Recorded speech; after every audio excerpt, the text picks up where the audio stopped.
我主要是在中国，是人权律师，应该可以是这样。主要是从事的一些是异议人士，包括一些像宗教人士，还有一些冤案，还有这个异议人士，还有一些。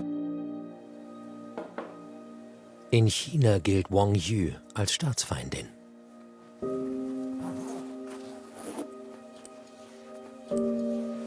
这是我的律师执业证。Ihr Leben lang hat sie Opfer des totalitären chinesischen Staatsapparats verteidigt. Uiguren, militante Feministinnen oder Angehörige der Falun Gong-Sekte. Doch heute darf sie nicht mehr praktizieren. Seit 4 Jahren haben die Behörden ihre Arbeitserlaubnis nicht mehr verlängert. 这是2013年这个年检章，要盖了这个章拿出去才能有效。这是2014年年检的章，这是2015年司法局盖的章。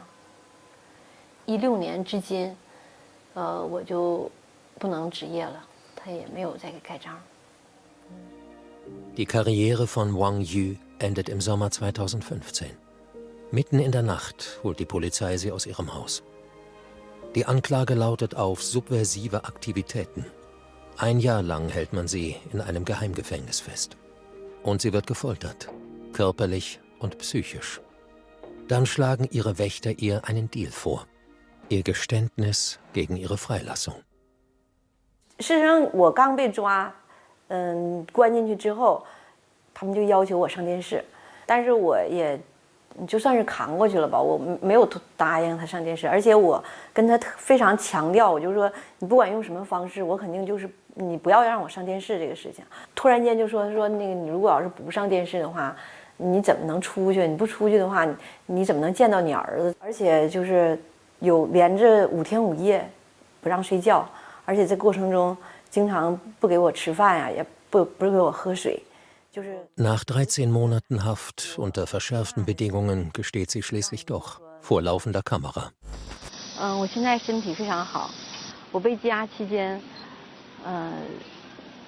我的各项权利都得到了很好的保障，也感受到这个咱们中国这个司法文明和人性的关怀，还在这个网络上，微博、微信上发表过一些不当的言论，也接受过外媒的采访，我对这些事情之前的事情也是表示很惭愧，也很忏悔。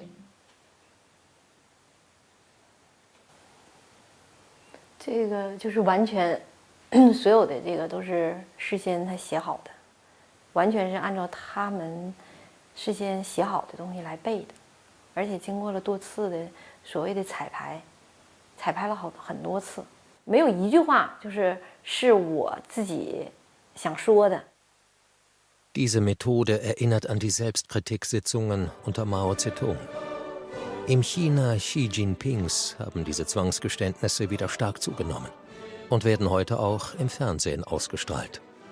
Verbrecher oder Kleinkriminelle, vor allem aber Dissidenten, Anwälte, Journalisten, Buchhändler oder Menschenrechtsaktivisten.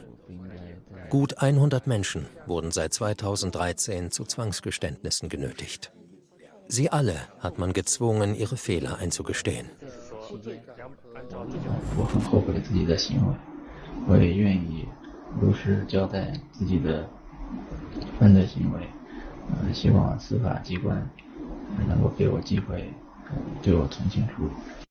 我的行为是犯罪行为，我呢这么做，对不起党和政府，也对连我们家人都对不起。我现在确实特别后悔。我本身就是一个喜欢炫耀，然后有爱慕虚荣的一个小女孩的心态。Diese Zwangsgeständnisse, im Fernsehen ausgestrahlt, verbreiten sich seither auch in den sozialen Netzwerken. Mitten in der Corona-Krise zwang die chinesische Polizei Menschen wegen der angeblichen Verbreitung von Gerüchten über die Epidemie dazu, in Videoclips Abbitte zu leisten und stellte diese dann online. 因图说就上次在微信群上部连发现神泉乡平岭医院发现一型新冠状病毒患者，现在在县医院救治的谣言，在社会上造成了不良的影响。经公安机关教育后，我认识到编造传播谣言是违法行为。我提醒广大网民不要发布传播未经公安机关证实的消息。Auch ausländische Staatsbürger werden zu solchen Geständnissen gezwungen.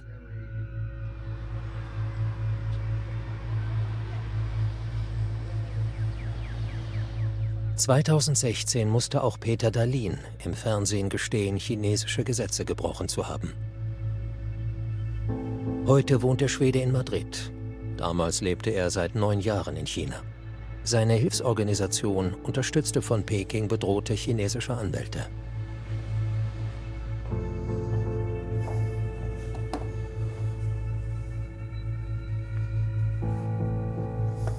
So here's a very young-looking me, and over here, standing in the back, is Wang Xuanyang, one of the co-founders of the NGO, and these days one of the most famous human rights lawyers in China. And he was just released after 4 years in prison. Well, this must have been back in 2009, I think. We were out celebrating with dinner and drinks, having secured another contract for a new project. This would have taken place at a little rooftop restaurant on Nanluguxiang in old downtown Beijing.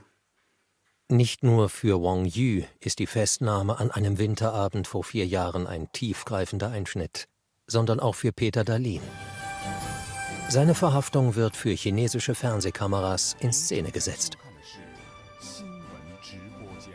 近日，国家安全机关和公安机关联合破获一起危害国家安全案件，瑞典籍人员彼得·耶斯佩尔·达林等犯罪嫌疑人被依法采取刑事强制措施。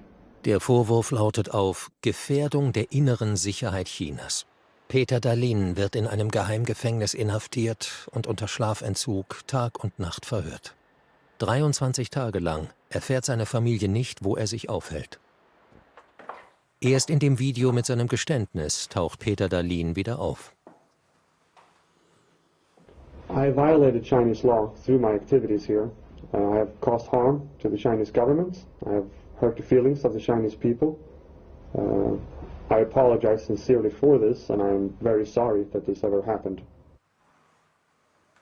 Bilder, die heute noch schmerzen. Sorry, I gotta cut for a second. Just have some water right there.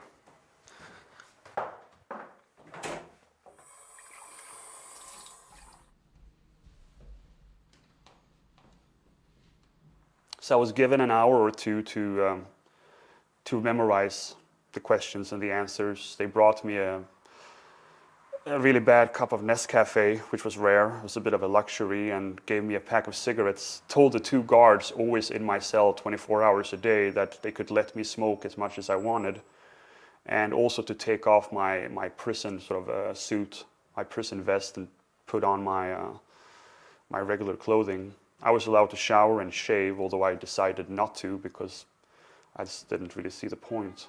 Sobald die Kamera läuft, beginnt die selbstkritische Sitzung. Wie ein Schauspieler soll Peter Dahlin den eigens für ihn geschriebenen Text vortragen. We did a lot of retakes, a lot of pauses. One of the interrogators would act as a director, more or less, telling me how to sit, change my posture, change my speed, my voice, of my tone. It was like a theater act, really. I was sitting just like I am right now, and the journalist was sitting almost just in front of me with a camera in my face, and we sort of acted out this play. Nach seinem Geständnis wird Peter Dahlin aus China ausgewiesen.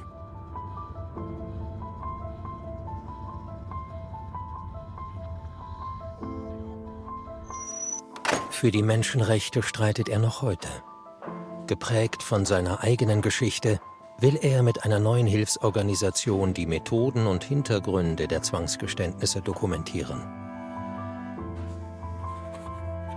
In dieser Tabelle hält er detailliert alle im Fernsehen übertragenen Geständnisse fest.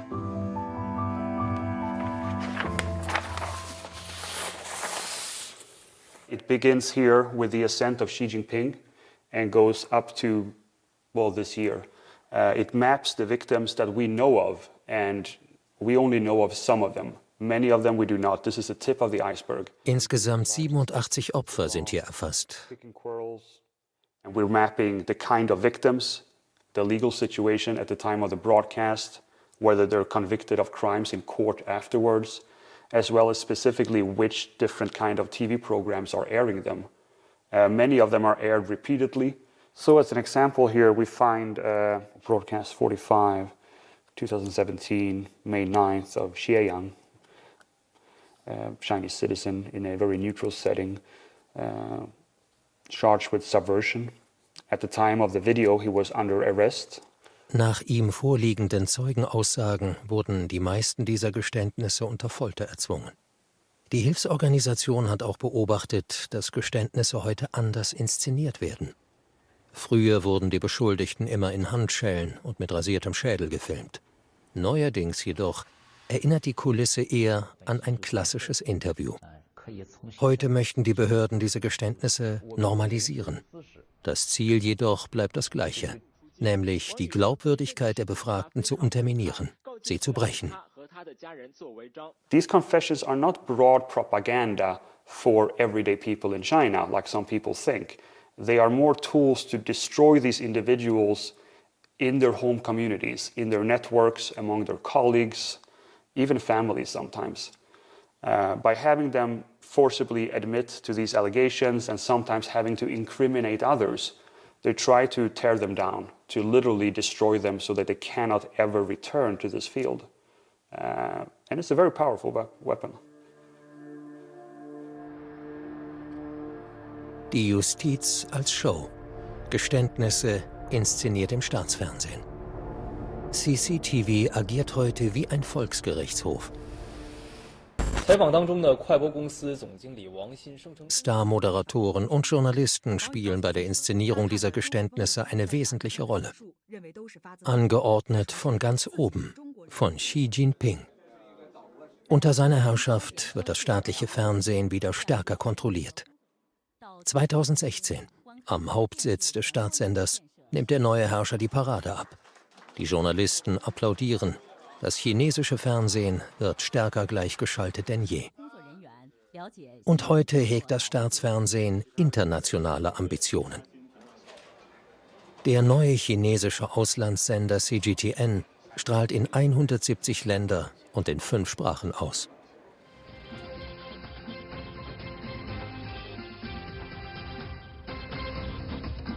¿Qué tal, amigos? Bienvenidos a esta edición especial de CGTN en español. This is CGTN. Welcome to Africa Live. أهلا بكم مشاهدينا في حلقة جديدة من برنامج الحوار. Und wie in China selbst überträgt CGTN Zwangsgeständnisse. Wie 2013 in Großbritannien das Geständnis des ehemaligen China-Korrespondenten Peter Humphrey. The couple, Peter William Humphrey, a 58-year-old Briton, and his wife Yu Yingzeng, a 61-year-old American national, were arrested in August. It is the first indictment the Chinese prosecutors have brought against foreigners for illegal investigations. We obtained personal information by illegal means. I regret what I did and apologize to the Chinese government.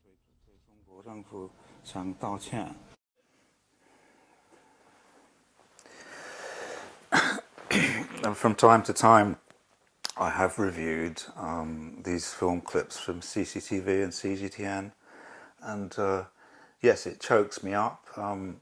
I find myself holding back tears when I see this. You know, I have to say that moment where I am actually sitting in a cage, I have handcuffs on my wrists, I'm in a locked cage, I'm also locked in a metal chair inside that cage. That moment is one of the most horrifying traumatic moments during that whole 2-year period. Insgesamt 2 Jahre bleiben Peter Humphrey und seine Frau inhaftiert. Die Geständnisse werden vor seinem Prozess gefilmt und als Geständnis gewertet. Das Urteil steht vorab fest. I've spent my entire lifetime believing in justice, believing in right and wrong, believing in the rule of law. And throughout all of my professional life, as a teacher, and then as a journalist, and then as a consultant, I've always been promoting ethical behavior.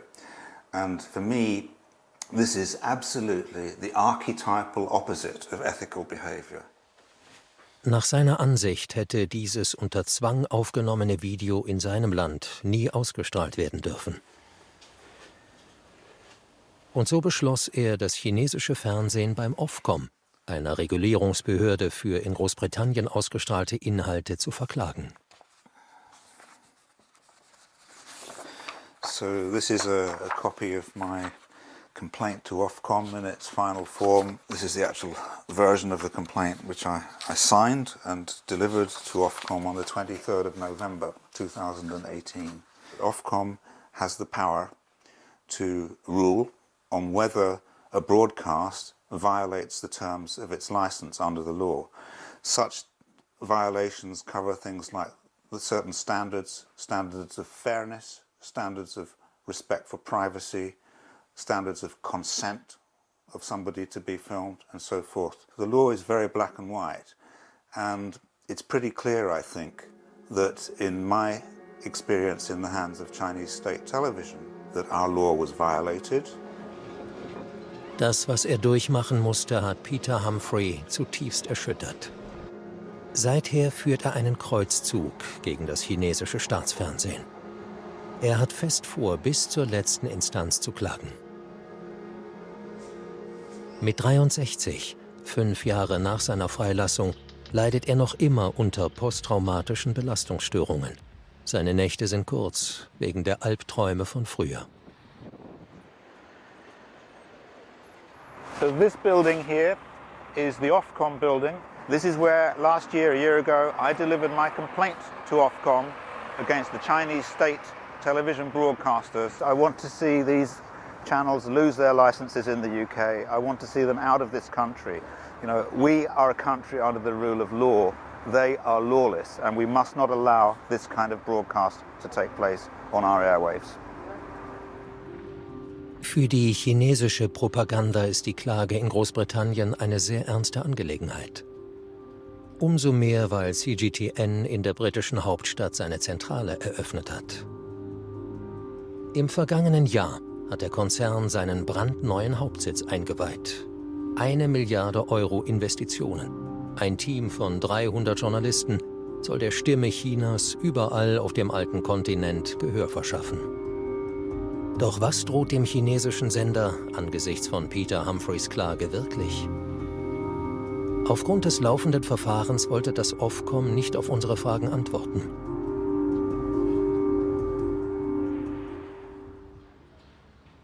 Doch in Edinburgh treffen wir ein ehemaliges Mitglied des Aufsichtsrats, Chris Banatwala. 7 Jahre lang haben er und sein Team beim Ofcom Sendungen inhaltlich ausgewertet. Wir legten ihm Peter Humphreys Klage von vor 1,5 Jahren vor. Mit keinem Fall war das Ofcom jemals so lange befasst. Diese Untersuchung ist besonders heikel. These allegations are very serious. It's quite complex. They will involve potentially looking at the rushes, the unseen footage, and gathering lots of information from the television broadcaster to see whether or not there's been a breach. Other cases may be much more straightforward. For instance, swearing on television before the watershed, which is very, very easily dealt with. So it really depends on how complex, how complicated, and how detailed the complaint is. Ein heikler Fall mit weitreichenden politischen Folgen. Denn ein Entzug der Lizenz für CGTN wäre für Peking wie ein Angriff auf China selbst. Revoking a license is a very serious offence and you're restricting someone's freedom of expression.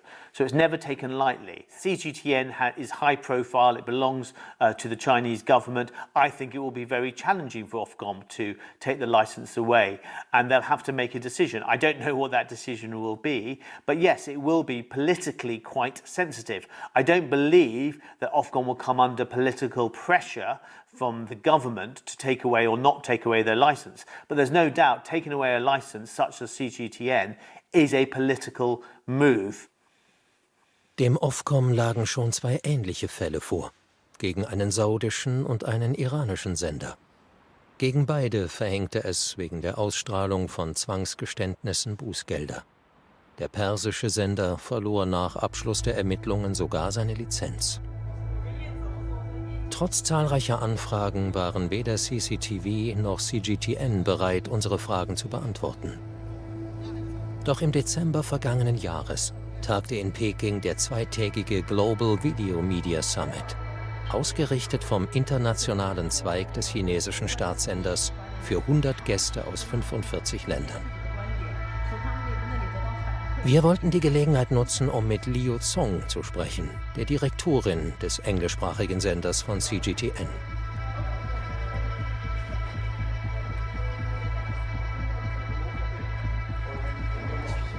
Hello, I'm very sorry to bother you.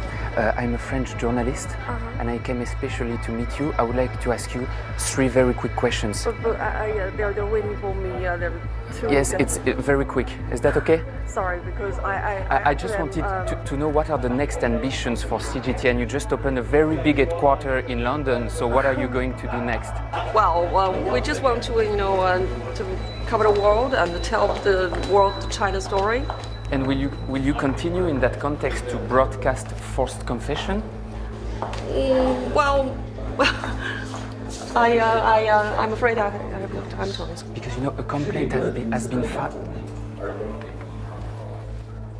Seit der Klage Peter Humphreys gegen das chinesische Staatsfernsehen wurden dem Ofcom 2 weitere, ähnlich gelagerte Fälle zugespielt.